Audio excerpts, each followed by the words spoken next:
नमस्कार दोस्तों, मैं प्रभु सर मूल विधि संविधान विषय के साथ केजीएस ऑनलाइन प्लेटफॉर्म पे आप सभी सम्मानित साथियों का हार्दिक स्वागत और अभिनंदन करता हूं। उम्मीद करता हूं कि आप सभी लोग स्वस्थ होंगे, मस्त होंगे और अपने पठन पाठन क्रिया में व्यस्त होंगे। तो दोस्तों, जैसा कि आपने देखा कि बहुत ही चर्चित विषय रहा कि हमारा यूपीएससी सिलेबस के हिसाब से हमें मूल विधि पढ़ना होता है और हमें भारत का नागरिक होने के नाते विधि में हमें बहुत सारी चीजों को लेके चलना होता है, क्योंकि किसी भी लोकतांत्रिक देश में यदि प्रतिबंध ना लगाया जाए तो बहुत सारी समस्याएं आ सकती हैं। तो लोकतांत्रिक देश में प्रतिबंध लगाने के लिए विधि बनाई गई। उस विधि को ना तो अत्यधिक कठोर कर सकते हैं, क्योंकि विधि अगर अत्यधिक कठोर हो गई तो हमें अपनी आजादी का मकसद पता नहीं चलेगा, और विधि को अत्यधिक लचीला भी नहीं कर सकते, क्योंकि विधि अगर अत्यधिक लचीली हो गई तो हमें अपने स्वतंत्रता में भी विघ्न उत्पन्न होने लगेगी। ताकतवर लोग उस पर काबिज होना शुरू कर देंगे। ठीक, तो इन सभी चीजों को रोकने के लिए और एक मजबूत लोकतंत्र के लिए विधि का निर्माण किया गया। ठीक, विधि का निर्माण हमारे यहां बहुत पुराना था। हमें जो दंड देने या हमारे अपराध की बात करें, हमें जो दंड देने या अपराध की बात करें तो वह विधि सन 1860 से चली आ रही थी।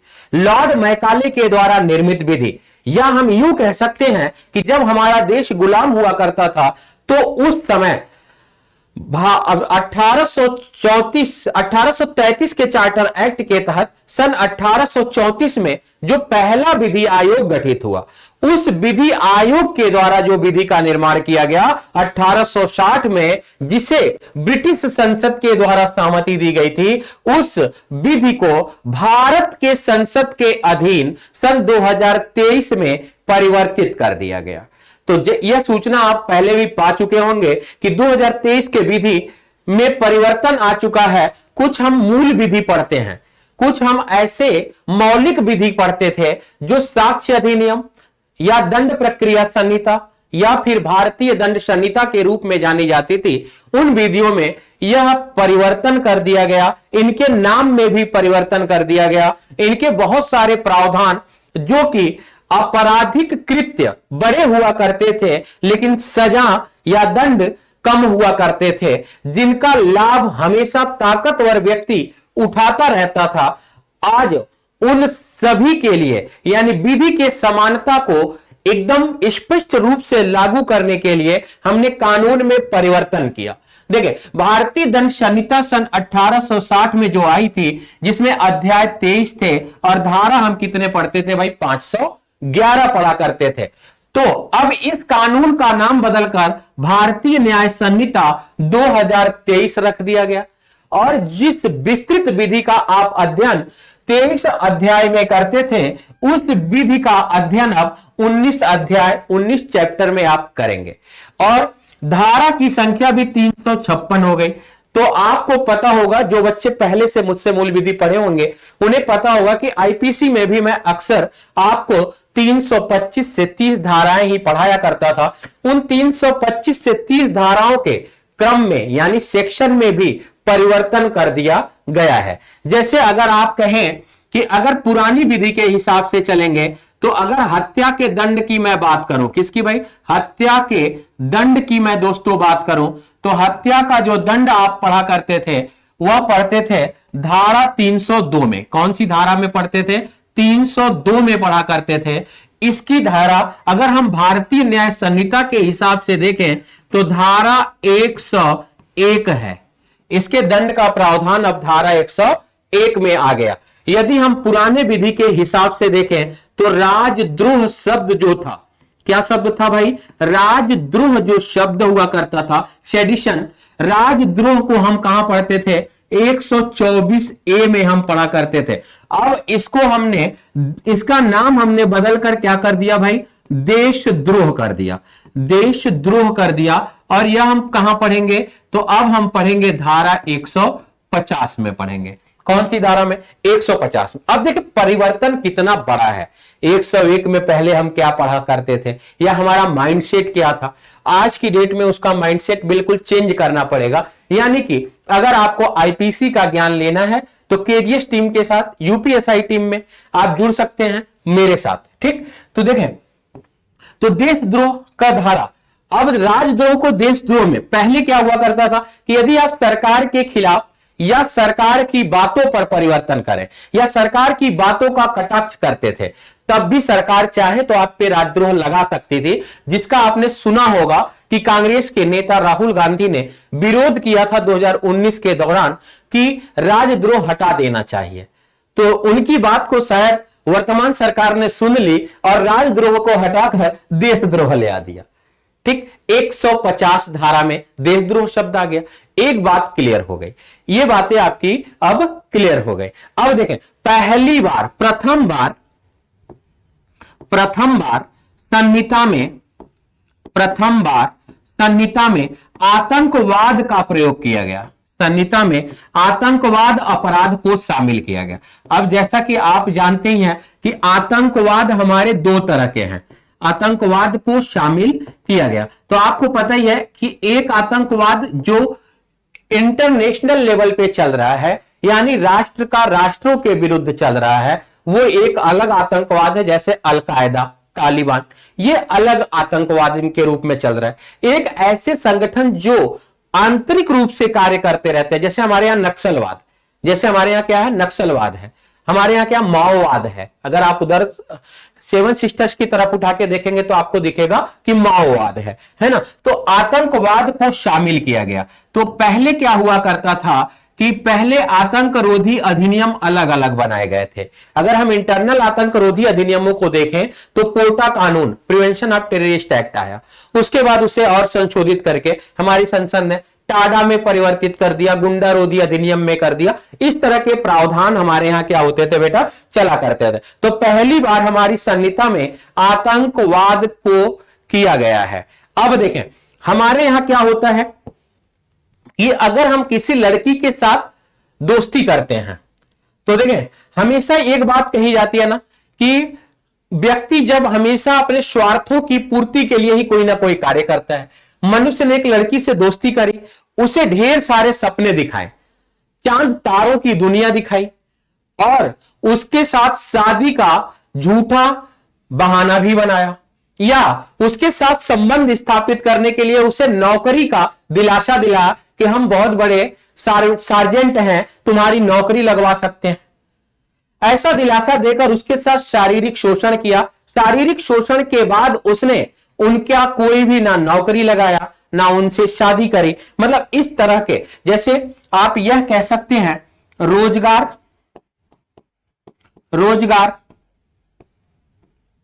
शादी। तो रोजगार के बाद क्या भाई, रोजगार शादी का झूठा वादा कर महिला के साथ यौन शोषण करना, महिला के साथ यौन शोषण।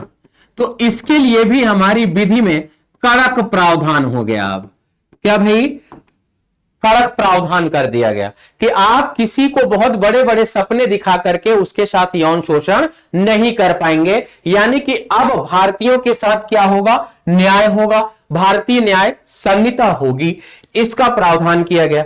अब देखें इसके बाद की बात यदि मैं करूं तो इसके बाद हम विधि में पढ़ते थे दंड प्रक्रिया संहिता। क्या पढ़ते थे भाई, दंड प्रक्रिया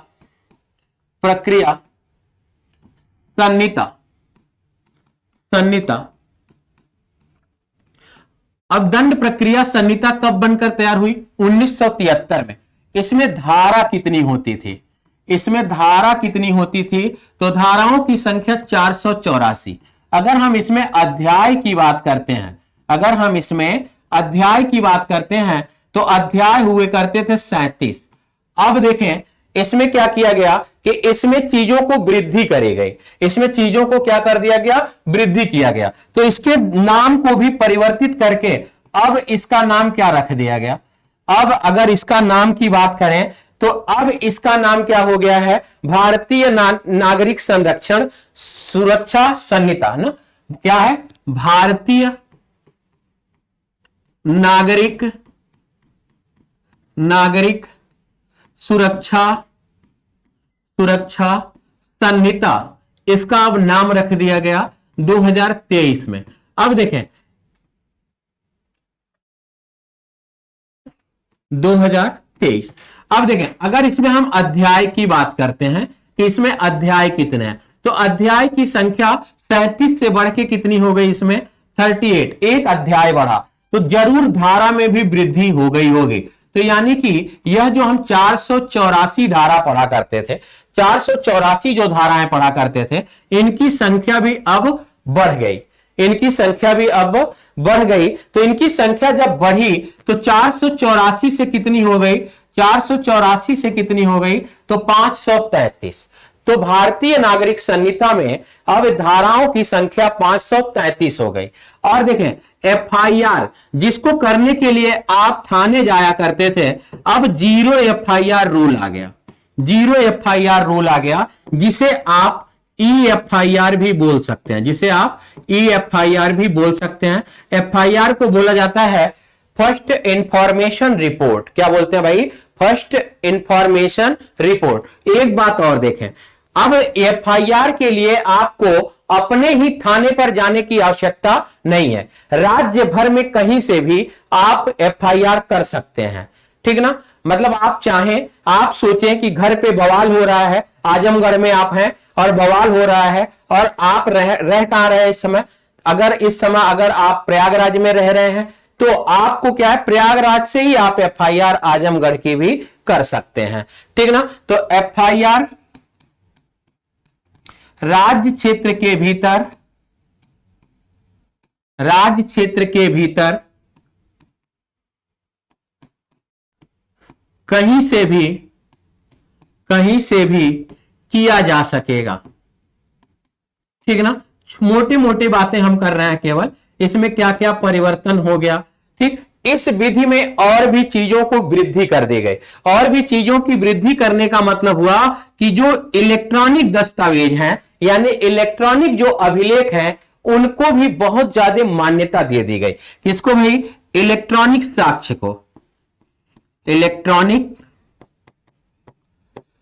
साक्ष्य यानी एविडेंस को, इलेक्ट्रॉनिक साक्ष्य को मान्यता दे दी गई है, बहुत सारी चीजों में मान्यता प्रदान कर दी गई। और देखें, पुलिस अधिकारी चाहे तो, पुलिस अधिकारी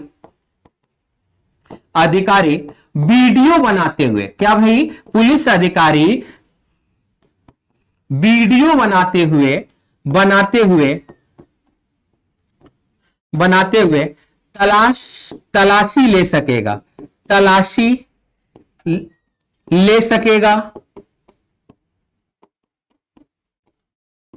संपत्ति जब्त कर सकेगा। अब देखें, संपत्ति क्या करेगा, जब्त कर लेगा। इसके लिए उसके पास सर्च वारंट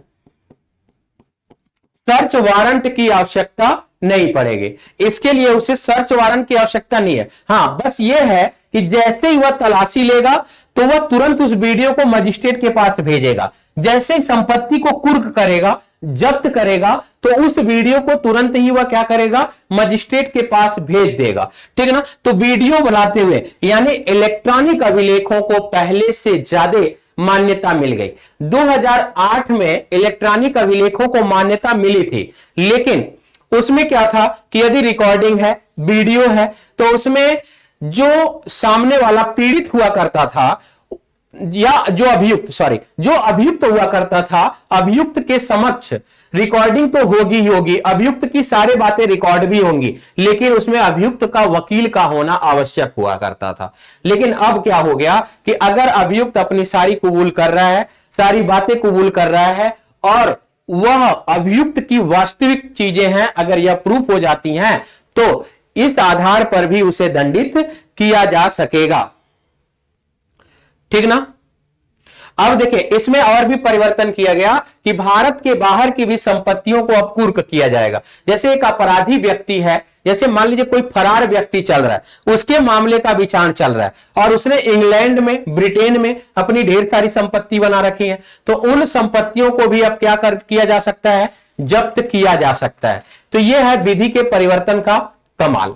तो थोड़ा सा जो स्टडी करने वाले लोग हैं, उन्हें लगेगा कि सरकार हमें परेशान कर दी, हमारे ही यूपीएसआई परीक्षा के टाइम पे ऐसा होना था। तो बेटा देखें, थोड़ा तो परिवर्तन हुआ, दंड थोड़ा सा स्ट्रिक्ट हुआ है कि हम पहले कुछ दंडों को न्यूनतम दंड कम थे, कुछ प्रावधान जो ब्रिटेन के अधीन ही चल रहे थे, बहुत सारे प्रावधानों को हमने परिवर्तित किया। अब देखें, किसी भी व्यक्ति को दंडित करने के लिए, किसी भी व्यक्ति को दंडित करने के लिए एविडेंस का होना आवश्यक है, एविडेंस का होना आवश्यक है। तो उसे हम उसको हम किस अधिनियम के तहत लेके आते थे, तो उसे हम किस अधिनियम के तहत लेके आते थे, तो हम कहेंगे कि भारतीय साक्ष्य अधिनियम, इंडियन एविडेंस एक्ट, भारतीय साक्ष्य अधिनियम,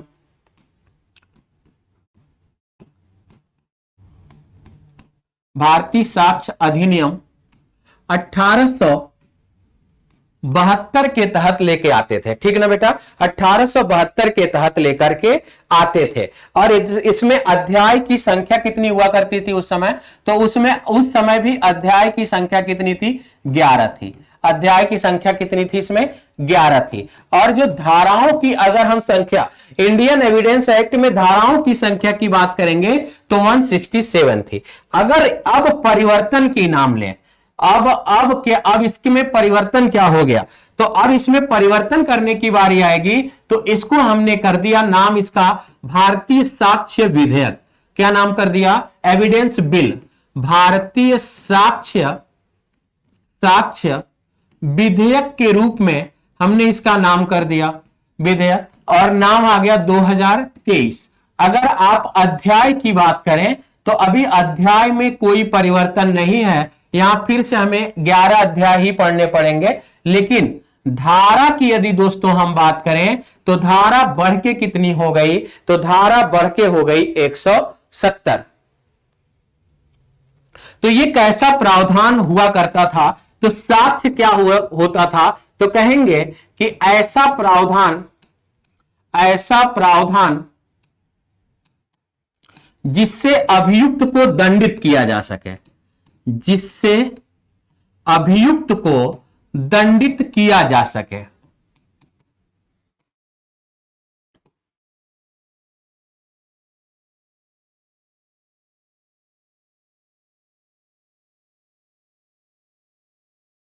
किया जा सके, तो जिससे अभियुक्त को दंडित किया जा सके।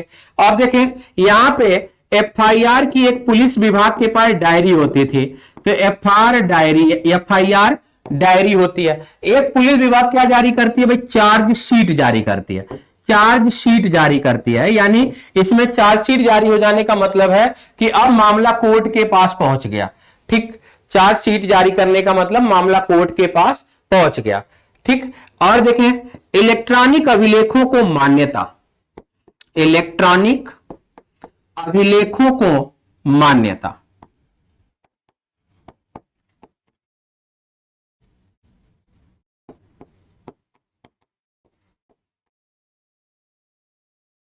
अब देखें भाई, ये जो मूल विषय हुआ करते थे, भारतीय साक्ष्य अधिनियम, नागरिक सुरक्षा संहिता, नागरिक सुरक्षा संहिता और न्याय संहिता, ये 3 मूल अधिनियम अब आपके नाम परिवर्तित सहित आपके सिलेबस में जोड़े जा चुके हैं। तो यूपीएसआई का जो सिलेबस होगा अब उसमें थोड़ा सा आपको परिवर्तन, थोड़ा सा क्या बृहत्तम परिवर्तन, क्योंकि आप जानते हैं कि आईपीसी और सीआरपीसी को आप कितनी मात्रा में पढ़ते हैं। ठीक है ना, तो आईपीसी सीआरपीसी के बहुत सारे प्रावधानों में परिवर्तन कर दिया गया, परिभाषाओं में परिवर्तन कर दिया गया, उनके दंड देने की प्रक्रिया में परिवर्तन। अगर मैं देशद्रोह को उठा के देखूं तो देशद्रोह की यहां पे परिभाषा ही चेंज है। देशद्रोह का अगर न्यूनतम दंड वहां 3 साल आप पढ़ा करते थे, तो अब न्यूनतम दंड 7 साल से शुरू हो रहा है। वो आप पहले दंड संहिता में आतंकवाद नहीं पढ़ा करते थे, अब दंड संहिता में आपको आतंकवाद भी पढ़ना पड़ेगा। तो बहुत सारी चीजें जुड़ी और ऊपर से सेक्शन के क्रम भी बदल दिए गए। अगर मैं दोस्तों भारतीय न्याय संहिता की बात करूं तो आप लोग सीआरपीसी जानते हैं। सीआरपीसी जिस पैटर्न पे बना है उसी पैटर्न पे भारतीय न्याय संहिता 2023 भी बन रहा है। देखिए भाई, भारतीय न्याय संहिता की धारा 1 हमेशा संहिता का नाम बताएगी, हमेशा संहिता का नाम बताती है, संहिता का नाम व विस्तार बताएगी। तो यह बात अब संपूर्ण भारत में लागू हो जाएगा। एक बात क्लियर है। लेकिन धारा 2 हमेशा जो भी भारत के संसद के द्वारा विधि बनाई गई, चाहे वह कोई एक्ट के रूप में रही हो, चाहे वह सीआरपीसी के रूप में रही हो, धारा 2 में अधिकांशतः आपने क्या पढ़ा? तो धारा 2 में हमेशा आपने क्या पढ़ा भाई? परिभाषा पढ़ा, हमेशा आपने परिभाषा पढ़ा। जबकि आपने आईपीसी में क्या पढ़ा? यदि मैं आईपीसी के हिसाब से बताऊं तो आईपीसी के हिसाब से आपने परिभाषा या साधारण स्पष्टीकरण पढ़ा होगा, या आपने क्या पढ़ा? साधारण स्पष्टीकरण पढ़ा, जनरल एक्सपेंशन पढ़ा, ठीक, साधारण स्पष्टीकरण पढ़ा। साधारण स्पष्टीकरण पढ़ने के लिए आपको पढ़ना पड़ा क्या? अध्याय 2 पढ़ना पड़ा। धारा कितनी आपने पढ़ी? तो धारा पढ़ी आपने 6 से लेके 52 क तक, इतना पढ़ा। तो अब देखें, ये जो 6 से लेके 52 क तक की धाराएं हैं, वह सब की सब परिभाषा के रूप में सिर्फ और सिर्फ कहां आ जाएंगी? धारा 2 के क से लेके ऐसे सेक्शनों में आ जाएंगी, जैसा कि आपने सीआरपीसी में पढ़ा है, जैसा कि आपने सीआरपीसी में पढ़ा है, ठीक ना? चलिए, तो जैसा कि आप सीआरपीसी में पढ़ते आ रहे थे, अब देखें यहां से कितनी धाराएं, लगभग 48 से 50 धाराएं आपकी कितनी धारा में आके समाहित हो गई? केवल धारा 2 में आके समाहित हो गए। इसलिए यहां पर धाराओं में क्या हो गया?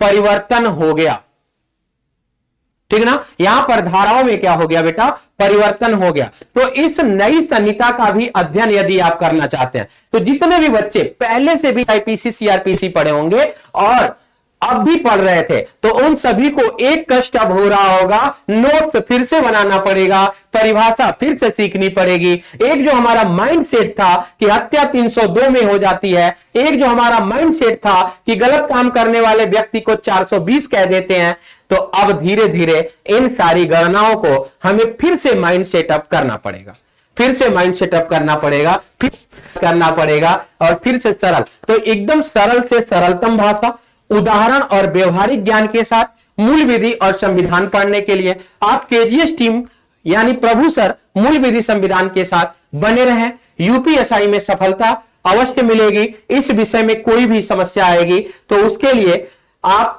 केजीएस टीम के साथ बने रहें। कोई भी समस्या आएगी उस समस्या का निदान आपके केजीएस टीम के द्वारा होगा, और मूल विधि संविधान में केवल और केवल मतलब केजीएस के अगर एप्लीकेशन पे आते हैं तो प्रभु सर के साथ आपका निदान मिलेगा। तो दोस्तों, इसी के साथ मैं आप सभी साथियों से विदा लेता हूं। आज मैं सिर्फ यह सूचना देने आया था आपको कि विधि में कितना बड़ा परिवर्तन हो गया। तो इन चेंजेस के लिए और यूपीएसआई के प्रिपरेशन के लिए जुड़े रहें केजीएस और केजीएस टीम के साथ, प्रभु सर मूल विधि संविधान विषय के साथ। मैं आप सभी साथियों से विदा लेता हूं। नमस्कार। उम्मीद है कि आप सभी को बातें समझ में आ गई होंगी। तो इन नई बातों को सीखने के लिए बने रहें केजीएस के साथ। धन्यवाद।